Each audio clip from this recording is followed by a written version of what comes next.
So now this former Navy pilot whose life story revolves so much around his military service comes out to a newly energized Republican base. The whole stage, as we mentioned earlier, has been reconfigured. It was done overnight. He is literally the man in the arena, like his hero Teddy Roosevelt, who he would like to emulate, another maverick reformer who took on entrenched interests. And as we listen to the applause, Jeff Greenfield, he still has a gap with Barack Obama when it comes to understanding the problems of the average American. He's going to have to tackle that tonight, is he not?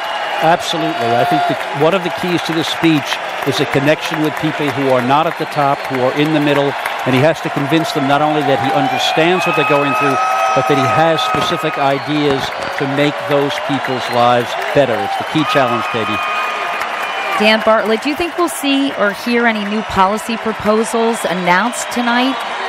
Well, I do think it's going to be important for John McCain to have a forward-looking agenda. Somebody who comes from a generation once removed from leadership today. It's going to be important that he can give confidence to the American people that he can be the one to take them in the future. And that's going to require being very specific about how he'll go about doing that. Katie? And Bob, he's going to have to appeal, as we mentioned earlier, to those crossover voters, disaffected Democrats, independents, because there are a lot more Democrats in this country than Republicans right now.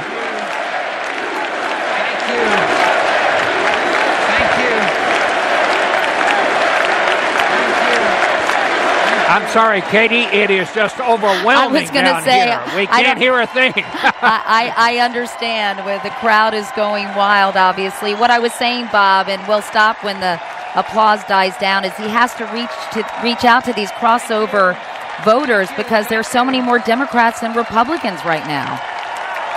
I'm sorry. Okay, don't worry. We'll talk about it after the speech.